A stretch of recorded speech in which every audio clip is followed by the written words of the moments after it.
Hi friends, ಶಾಂತ star ಚಾನಲ್ಗೆ ಸ್ವಾಗತ. ಇವತ್ತು ನಾನು ಹುರುಳಿಕಾಯಿ ಬಸ್ಸಾರು ಮಾಡೋದು ಹೇಗೆ ಅಂತ ತೋರಿಸ್ಕೊಡ್ತಾ ಇದ್ದೀನಿ. ನೋಡಿ, ಅರ್ಧ ಕೆಜಿ ಹುರುಳಿಕಾಯಿಗೆ ಸ್ವಲ್ಪ ಹೆಸರು ಕಾಳು, ಸ್ವಲ್ಪ ತೊಗರಿ ಬೇಳೆ ತೆಗೆದುಕೊಂಡಿದ್ದೀನಿ. ನೀವು ಬೇಕಂದರೆ ಜಾಸ್ತಿ ತಗೋಬೋದು. ಮೊದಲು ನಾವು ಒಂದು ಪಾತ್ರೆಗೆ ಒಂದು ಮೀಡಿಯಮ್ ಸೈಜು ಚೆಂಬಿನಿಂದ 3 ಚೆಂಬು ನೀರನ್ನು ತೆಗೆದುಕೊಳ್ಳೋಣ. ಇದು 10 ಜನಕ್ಕಾಗುವಂತಹ ಸಾಂಬಾರು ಫ್ರೆಂಡ್ಸ್. ತುಂಬಾ ಟೇಸ್ಟಾಗಿರುವಂಥ ಸಾಂಬಾರು ಮಾಡೋಣ. ಈಗ ಈ ಪಾತ್ರೆನ ನಾವು ಸ್ಟವ್ ಮೇಲೆ ಇಟ್ಕೊಂಡು ಸ್ಟವನ್ನು ಹಚ್ಚೋಣ. ಈಗ ಒಂದು ಬೌಲ್ ತೆಗೆದುಕೊಂಡು ಹೆಸರು ಕಾಳು ಮತ್ತು ತೊಗರಿ ಬೇಳೆ ಎರಡನ್ನು ಸೇರಿಸಿ ನೀಟಾಗಿ ನೀರಿನಿಂದ ತೊಳೆಯೋಣ.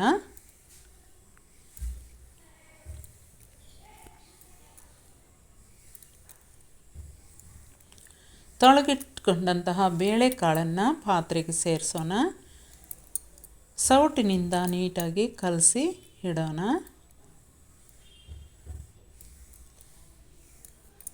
ಹಾಫ್ ಸಿಮ್ನಲ್ಲಿ ಬೇಯಿಸ್ಕೊಳ್ಳೋಣ. ಮುಕ್ಕಾಲು ಭಾಗ ಬೇಳೆ ಬೇಯುವಷ್ಟರಲ್ಲಿ ನಾವು ಹುರುಳಿಕಾಯನ್ನು ನೀಟಾಗಿ ಕಟ್ ಮಾಡ್ಕೊಳ್ಳೋಣ. ನೋಡಿ, ನಾರು ಬರುತ್ತೆ ಹುರುಳಿಕಾಯಲ್ಲಿ, ನಾರನ್ನು ತೆಗೆದು ಬಿಡಬೇಕಾಗತ್ತೆ. ನೋಡಿ, ಆ ರೀತಿ ನಾರನ್ನು ತೆಗೆದು ಬಿಡಬೇಕು. ತೆಗೆದಿಟ್ಕೊಂಡಂತಹ ಹುರುಳಿಕಾಯಿ ಎಲ್ಲ ಕೂಡ ನಾವು ಸಣ್ಣದಾಗಿ ಕಟ್ ಮಾಡ್ಕೊಳ್ಳೋಣ ಚಾಕು ಸಹಾಯದಿಂದ. ಈಗ ನೋಡೋಣ ಬೇಳೆ ಬೆಂದಿದೆಯೋ ಇಲ್ಲೋ ಅಂತ. ಬೆಂದಿದೆ ನೋಡಿ, ಮುಕ್ಕಾಲು ಭಾಗ ಬೇಳೆ ಬೆಂದೋಗಿದೆ. ಈಗ ನಾವು ಹುರುಳಿಕಾಯನ್ನು ನೀಟ್ ಮಾಡಿರುವಂಥ ಹುರುಳಿಕಾಯಿ ಸೇರಿಸೋಣ. ಸೌಟಿಂದ ನೀಟಾಗಿ ಕಲಸಿ ಬಿಡೋಣ. ಒಂದು 10 ನಿಮಿಷ ಚೆನ್ನಾಗಿ ಬೇಯಬೇಕಾಗತ್ತೆ ಹುರುಳಿಕಾಯಿ. ಅಷ್ಟರಲ್ಲಿ ನಾವು ಈರುಳ್ಳಿ ಎರಡನ್ನು ಮತ್ತು ಬೆಳ್ಳುಳ್ಳಿನ ನೀಟಾಗಿ ಕಟ್ ಮಾಡ್ಕೊಳ್ಳೋಣ. ಬೆಳ್ಳುಳ್ಳಿ ಸುಳಿದಿಟ್ಕೊಂಡಿದ್ದೀನಿ ನೋಡಿ, ಅದು ಸಾಂಬಾರಿಗೆ, ಇದು ಪಲ್ಯಕ್ಕೆ. ಈರುಳ್ಳಿ ಸಣ್ಣದಾಗಿ ಕಟ್ ಮಾಡ್ಕೋಬೇಕಾಗತ್ತೆ. ಪಲ್ಯಕ್ಕೆ ಜಜ್ಕೋಬೇಕಾಗತ್ತೆ ಸ್ವಲ್ಪ ಬೆಳ್ಳುಳ್ಳಿನ. ಆ ರೀತಿ ಜಜ್ಜಿಟ್ಕೋಬೇಕು. ಈಗ ನೋಡೋಣ. ನೋಡಿ, ಹುರುಳಿಕಾಯಿ ಬೇಳೆ ಎಲ್ಲ ಬೆಂದಿದೆ ಚೆನ್ನಾಗಿ. ಈಗ ನಾವು ಕಲ್ಲುಪ್ಪನ್ನು ನಾವು ಎಷ್ಟು ಬೇಕೋ ತಕ್ಕಷ್ಟು ಸೇರಿಸೋಣ. ಡೈಮಂಡ್ ಕಲ್ಲುಪ್ಪು ನಾನು ಉಪಯೋಗಿಸೋದು, ತುಂಬಾ ಟೇಸ್ಟಾಗಿರುತ್ತೆ. ಅದರ ಜೊತೆಗೆ 2 ಟೊಮೆಟೊ ಕೂಡ ಸೇರಿಸೋಣ. ಒಂದು 2-3 ನಿಮಿಷ ಬೇಯುವಷ್ಟರಲ್ಲಿ ಟೊಮೆಟೊ ಮತ್ತೆ ತೆಗೆದು ಬಿಡಬೇಕು. ಯಾಕಂದರೆ ತುಂಬಾ ಸೀದೋಗಿಬಿಟ್ರೆ ಅದು ಪಲ್ಯ ಒಂಥರ ಹುಳಿ ಹುಳಿಯಾಗಿರುತ್ತೆ. ಹಾಗಾಗಿ ಸ್ವಲ್ಪ ಬೇಯುವಷ್ಟರಲ್ಲಿ ತೆಗೆದು ಬಿಡಬೇಕು.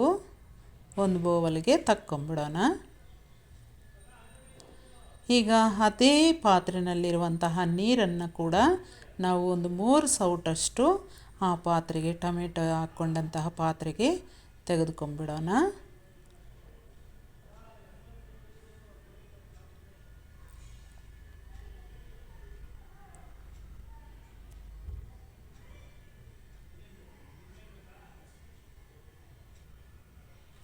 ಈಗ ನಾವು ಒಂದು ಗೋಳಿ ಗಾತ್ರಕ್ಕಿಂತ ಕಡಿಮೆ ಸ್ವಲ್ಪ ಹುಣಸೆ ಹಣ್ಣನ್ನು ನೆನೆಸ್ಕೊಂಬಿಡೋಣ. ಬಿಸಿ ನೀರಿನಲ್ಲಿ ಆದರೆ ಬೇಗ ನೆನೆಯುತ್ತೆ.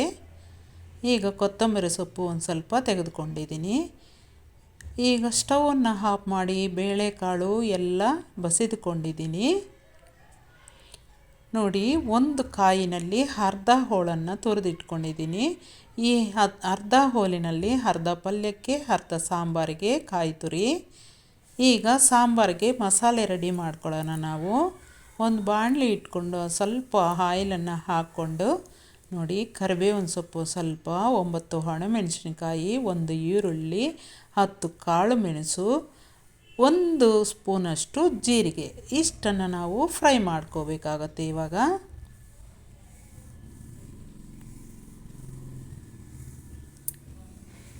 ಸ್ವಲ್ಪ ಚೆನ್ನಾಗಿ ಫ್ರೈ ಆಗಬೇಕು.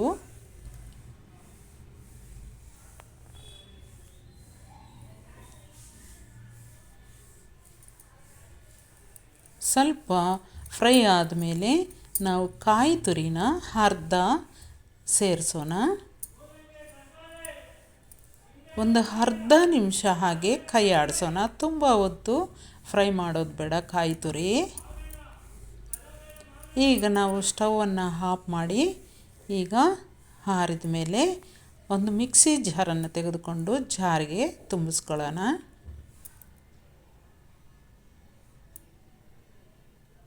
ಅದರ ಜೊತೆಗೆ 1 ಸ್ಪೂನು ಮಿಕ್ಸ್ ಮಸಾಲೆ ಪುಡಿ ಮನೆಯಲ್ಲಿ ಮಾಡಿರುವಂಥದ್ದು ಹಾಕ್ತಾಯಿದ್ದೀನಿ. ನೀವು ನಿಮ್ಮ ಮನೆಯಲ್ಲಿರುವಂಥದ್ದು ಹಾಕ್ಬೋದು ಮಿಕ್ಸ್ ಮಸಾಲೆ ಪುಡಿ. ಅದರ ಜೊತೆಗೆ ಮತ್ತು 2 ಟೊಮೆಟೊನ ಕೂಡ ನಾನು ಹಾಕ್ತಾಯಿದ್ದೀನಿ. ಇಷ್ಟನ್ನು ನಾವು ನೀರು ಹಾಕ್ತೀರ ತರಿಯಾಗಿ ರುಬ್ಕೋಬೇಕಾಗುತ್ತೆ. ಮತ್ತು ನೋಡಿ ಬೆಳ್ಳುಳ್ಳಿನ ಸೇರಿಸ್ತಾ ಇದ್ದೀನಿ. ಈಗ ನಾವು ಬೇಯಿಸ್ಕೊಂಡಂತಹ ಪಲ್ಯದಲ್ಲಿ ಸ್ವಲ್ಪ ಹಾಕ್ಕೋಬೇಕು. ಈಗ ನಾವು ನೀರನ್ನು ಹುಣಸೆಹಣ್ಣು ನೆನೆಸಿರುವಂತಹ ನೀರನ್ನು ನಾವು ಹಾಕ್ಕೊಳ್ಳೋಣ. ಈಗ ನುಣ್ಣಗೆ ಮಿಕ್ಸ್ ಮಾಡ್ಕೋಬೇಕಾಗುತ್ತೆ ಮಸಾಲೆನೆಲ್ಲ. ನೋಡಿ ಆ ರೀತಿ ನುಣ್ಣಗಿರಬೇಕು. ಸಾಂಬಾರು ಒಳ್ಳೆ ಟೇಸ್ಟ್ ಆಗಿರುತ್ತೆ ನುಣ್ಣಗಿದ್ದರೆ. ಈಗ ಪಲ್ಯಕ್ಕೆ ನಾವು ಒಗ್ಗರಣೆ ಕೊಡೋಣ. ಮೊದಲು ಸ್ವಲ್ಪ ಆಯಿಲನ್ನು ಹಾಕೋಣ. ಅದರ ಜೊತೆಗೆ ಸ್ವಲ್ಪ ಸಾಸಿವೆ, ನಾವು ಕಟ್ ಮಾಡಿಟ್ಕೊಂಡಿರುವಂತಹ ಈರುಳ್ಳಿನಲ್ಲಿ ಸ್ವಲ್ಪ ಹಾಗೆ ಬಿಟ್ಟು ಎಲ್ಲ ಕೂಡ ಹಾಕ್ಬಿಡೋಣ. ಕೊತ್ತಂಬರಿ ಸೊಪ್ಪು, ಕರಿಬೇವಿನ ಸೊಪ್ಪು, ಕೊತ್ತಂಬರಿ ಸೊಪ್ಪು ಬೇಡ ಈಗಲೇ, ಕರಿಬೇವಿನ ಸೊಪ್ಪು ಮತ್ತು ಈರುಳ್ಳಿ ಹಾಕ್ಕೊಳ್ಳೋಣ. ಚೆನ್ನಾಗಿ ಫ್ರೈ ಮಾಡಬೇಕು. ಈರುಳ್ಳಿಗೆ ಆಗುವಷ್ಟು ಮಾತ್ರ ಉಪ್ಪನ್ನು ಸೇರಿಸೋಣ. ಯಾಕಂದರೆ ಪಲ್ಯ ಸಪ್ಪೆ ಬರ್ದಿರ ಇರುತ್ತೆ, ಈರುಳ್ಳಿಗೆ ಉಪ್ಪಿರಲ್ವಲ್ಲ, ಹಾಗಾಗಿ ಈರುಳ್ಳಿಗಾಗುವಷ್ಟು ಉಪ್ಪನ್ನು ಸೇರಿಸ್ಬೇಕಾಗತ್ತೆ. ಈಗ ಬೆಳ್ಳುಳ್ಳಿ ಜಜ್ಜಿರೋದನ್ನು ನಾವು ಹಾಕ್ಕೊಳ್ಳೋಣ.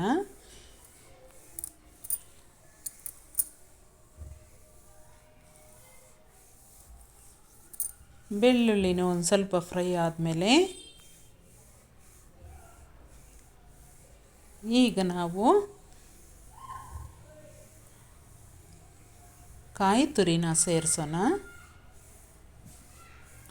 ತುಂಬ ಹೊತ್ತು ಕಾಯಿ ತುರಿನ ಫ್ರೈ ಮಾಡಬಾರ್ದು, ಸುಮ್ಮನೆ ಹಾಗೆ ಕೈ ಆಡಿಸ್ಬೇಕು ಅಷ್ಟೇ, ಯಾಕಂದರೆ ಪಲ್ಯ ಕೆಡದಿರ ಇರುತ್ತೆ ಅಂತ. ಈಗ ಎಲ್ಲ ಸೇರಿಸೋಣ ಪಲ್ಯನ, ಯಾಕಂದರೆ ಹುರುಳಿಕಾಯಿ ಬೇಳೆಕಾಳು ಎಲ್ಲ ಮಿಕ್ಸ್ ಮಾಡ್ಕೊಂಬಿಡೋಣ ಚೆನ್ನಾಗಿ.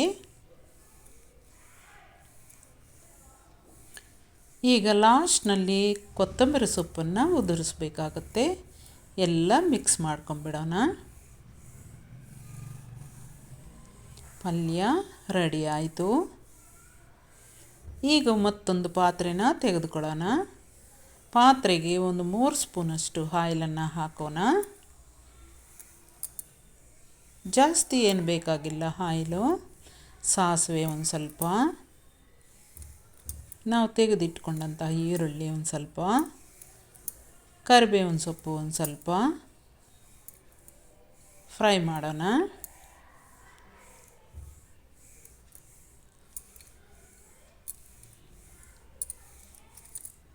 ಈಗ ಒಂದು ಸ್ವಲ್ಪ ಉಪ್ಪನ್ನು ಸೇರಿಸೋಣ.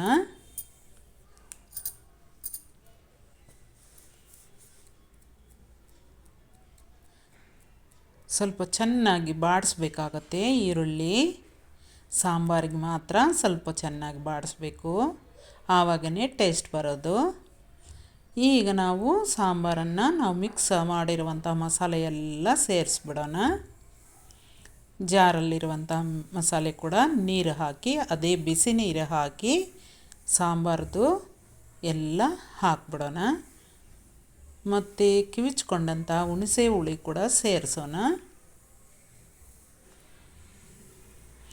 ನಮಗೆ ಎಷ್ಟು ಸಾಂಬಾರು ಬೇಕೋ ಅಷ್ಟು ನೀರನ್ನು ನಾವು ಹಾಕ್ಕೋಬೋದು. ತುಂಬಾ ತೆಳ್ಳಗೆ ಮಾಡಬಾರ್ದು, ಸ್ವಲ್ಪ ಗಟ್ಟಿಯಾಗಿದ್ರೇ ಚೆಂದ. ಅಷ್ಟು ಗಟ್ಟಿನೂ ಇರಬಾರ್ದು, ಅಷ್ಟು ತೆಳ್ಳಗೂ ಇರಬಾರ್ದು. ನಮಗೆ ಬೇಕಾದಷ್ಟು ನೀರು ಮಾತ್ರ ಸೇರಿಸ್ಕೊಳ್ಳೋಣ.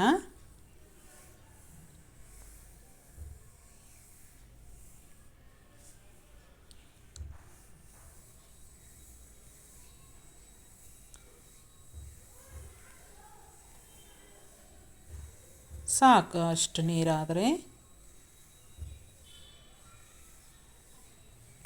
ನೋಡಿ, ಅಷ್ಟು ಗಟ್ಟಿನೂ ಇಲ್ಲ, ಅಷ್ಟು ತೆಳ್ಳಗೂ ಇಲ್ಲ. ಇದು ಒಂದು ಕುದಿ ಬಂದ ಮೇಲೆ 5 ನಿಮಿಷ ಚೆನ್ನಾಗಿ ಕುದಿಸ್ಕೋಬೇಕಾಗತ್ತೆ ಸಾಂಬಾರು.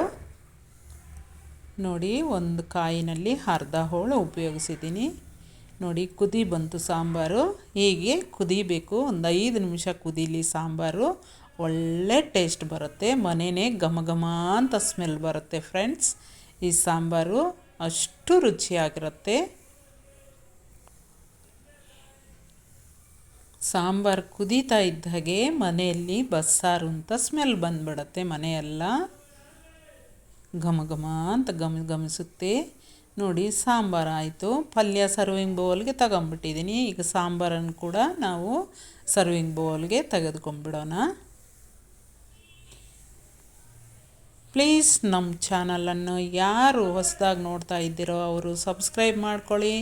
ನಿಮ್ಮ ಫ್ರೆಂಡ್ಸ್ಗೆಲ್ಲ ಶೇರ್ ಮಾಡಿ, ಲೈಕ್ ಮಾಡಿ, ಕಮೆಂಟ್ ಮಾಡಿ. ಎಲ್ಲರೂ ಲೈಕ್ ಮಾಡಿ, ಕಮೆಂಟ್ ಮಾಡಿ, ಶೇರ್ ಮಾಡೋದನ್ನು ಮರಿಲೇಬೇಡಿ ಫ್ರೆಂಡ್ಸ್. ತುಂಬಾ ಚೆನ್ನಾಗಿರುತ್ತೆ. ನೋಡೋಕ್ಕೆ ಎಷ್ಟು ಚೆನ್ನಾಗಿದೆಯೋ ಪಲ್ಯ ಬಸ್ಸಾರು, ತಿನ್ನೋಕ್ಕೂ ಕೂಡ ಅಷ್ಟೇ ರುಚಿಯಾಗಿರುತ್ತೆ ಫ್ರೆಂಡ್ಸ್. ಎಲ್ಲರೂ ಒಂದು ಸಲ ಟ್ರೈ ಮಾಡಿ ಈ ರೀತಿ, ಮತ್ತೆಂದೂ ಬಿಡೋದಿಲ್ಲ. ಇದೇ ರೀತಿ ಮಾಡ್ತೀರಾ. ಥ್ಯಾಂಕ್